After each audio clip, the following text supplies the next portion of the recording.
Would panel products के बाजार में पसरे सन्नाटे को देख आपके ज़हन में फिल्म शोले का ये डायलॉग आ ही जाएगा। इतना सन्नाटा क्यों है भाई?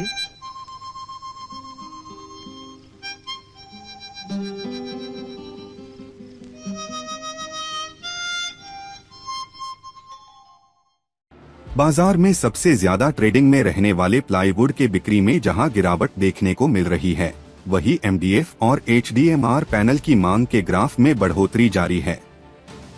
डीलर्स के मुताबिक साल 2024 के शुरुआती 3 महीने जनवरी, फरवरी, मार्च में वुड पैनल प्रोडक्ट्स की बिक्री औसत से भी कम रही, जबकि कुछ डीलर्स का कहना है कि बाजार का ये हाल पिछले साल अक्टूबर के महीने से यही चला आ रहा है। दरअसल वुड पैनल के सबसे अहम प्रोडक्ट्स प्लाईवुड के बाजार में फैला सन्नाटा इस बात को दर्शाता है कि इसकी बिक्री में धीरे धीरे गिरावट हो रही है। हालांकि इस प्रोडक्ट्स को नेवर एंडिंग डिमांड का प्रोडक्ट भी माना जाता है।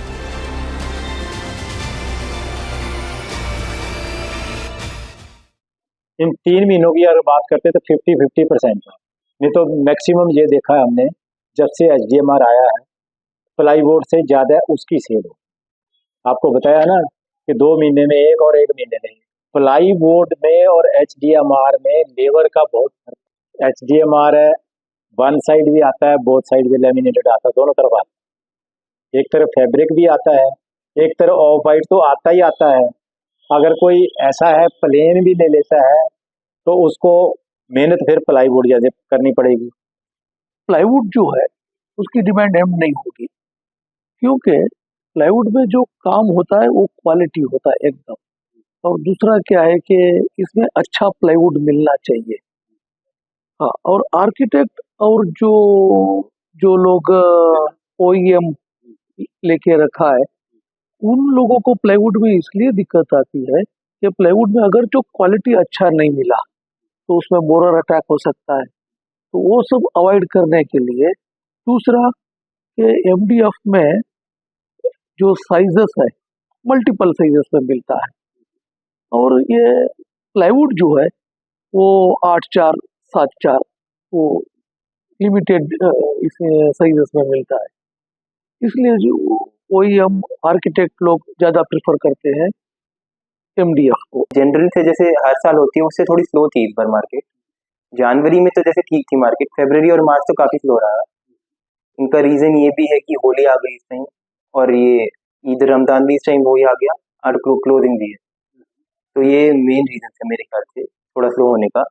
बाकी मार्केट ठीक थी, डिमांड तो अच्छी है। जैसे हमारे पास पीवीसी है, एचडीएचएमआर है, प्लाईवुड है, तो सबसे ज़्यादा डिमांड इस समय एचडीएचएमआर और एमडीएफ वगैरह की है। इन दोनों की सबसे ज़्यादा डिमांड है। प्लाई रिपोर्टर के सर्वे रिपोर्ट के अनुसार बढ़ते फर्नीचर इंडस्ट्री की वजह से जहां एमडीएफ बोर्ड की मांग में इजाफा हो रहा है, वहीं प्लाईवुड के मुकाबले एचडीएमआर की मांग बढ़ रही है। अब वुड पैनल प्रोडक्ट्स के अगर मार्जिन की बात करें तो एमडीएफ और प्लाईवुड में गिरते मार्जिन के 3 बड़ी वजह है।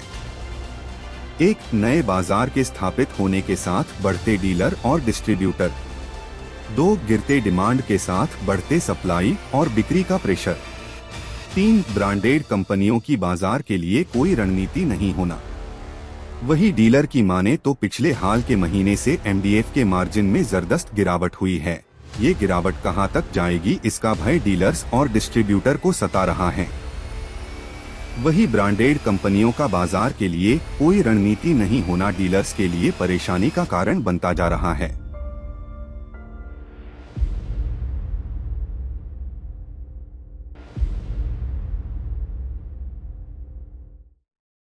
ब्रांडेड कंपनियों का माल रेट ज़्यादा होने की वजह से परेशानी पैदा कर रहा है।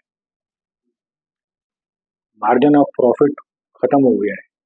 मार्जिन जो इस समय 2%, 2.5% ये मार्जिन बचा है, मार्जिन खत्म हो गया, क्योंकि कंपटीशन उससे करना पड़ रहा है जिसने अपनी इन्वेस्टमेंट कर ही नहीं रखी। कंपनी उसको थोड़ा माल दे देती है, उसको माल बेच के कंपनी के पैसे देने, वो 1%, 1.5%, आधा % पे भी काम कर जाता। हमारे खर्चे इतने हैं, पूरे नहीं होते हैं 2%, 3%, इसीलिए काम कम कर दिए ब्रांडेड में। कंपटीशन बढ़ा है, पहले समझो हम लोगों का मार्जिन हुआ करता था एक ज़माने में 15%, 20%। आज वो मार्जिन है ना 5-7, अनब्रांडेड में ले तो कम से कम 10% आज भी मिलता है, पर 7% हो गया है, और ब्रांडेड में बहुत कम हो गया मार्जिन। और ब्रांडेड जो है मोस्टली डिस्ट्रीब्यूटर ही कमाता है, बिकॉज अभी पहले जैसे नहीं, पहले कैसा था कि डिस्ट्रीब्यूटर ही डीलर को सप्लाई करता है और डीलर डायरेक्ट कंज्यूमर को सप्लाई करता है, यानी डीलर रिटेलर एक ही है। और अभी क्या है ना, कोई भी होलसेलर और रिटेलर जैसा कॉन्सेप्ट बच नहीं रहा है, ऐसा लगता है, क्योंकि कोई भी बड़ा होलसेलर वो भी रिटेल करना चाहता है, वो एक्सपीरियंस सेंटर खोल देता है या उसके यहाँ पे 100% डायरेक्ट कस्टमर्स भी जा रहे हैं। तो उस नज़रिए से देखेंगे तो बहुत कंपटीशन बहुत ज़्यादा बढ़ गया है, बिकॉज जब होलसेलर या डिस्ट्रीब्यूटर ही डायरेक्ट कंज्यूमर को देने लग जाए तो फिर रिटेलर को तो बहुत परेशानी। इसलिए रिटेलर आप बहुत जगह देखोगे कि रिटेलर्स है ना ब्रांडेड बेचना नहीं चाहते, बिकॉज जो भी डिस्ट्रीब्यूटर्स है बड़े ब्रांड्स के, वो लोग ही जब कंज्यूमर को डायरेक्टली दे दे और बहुत कम में दे दे, तब जाहिर सी बात है कि है ना डीलर फिर है ना उनके साथ कॉम्पीट नहीं कर सकता। एमडीएफ का मार्केट तो लास्ट 3 महीने में तो बहुत, यानी डिमांड भी है, सप्लाई भी है, पर रेट का कोई अता पता नहीं है। हाँ, लास्ट 3-4 महीने में तो हमने जो रेट देखा हुआ है, यानी मेरा खरीदी जो रेट में नहीं था, आज कस्टमर को हम लोग उस रेट में बेच रहे हैं। यानी एमडीएफ का तो आई थिंक बिकॉज इतने लोग आ गए और इतना ना सप्लाई है और कंपनी का प्रेशर भी बहुत है डिस्ट्रीब्यूटर्स पे टारगेट्स को लेके।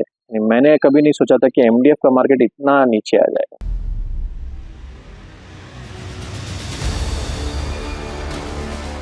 बहरहाल वुड पैनल प्रोडक्ट्स में मार्जिन की जंग कहाँ जाकर थमेगी ये बताना तो अभी मुश्किल है, मगर बाजार में प्लाईवुड, एमडीएफ और एचडीएमआर की सप्लाई डिमांड से ज्यादा है।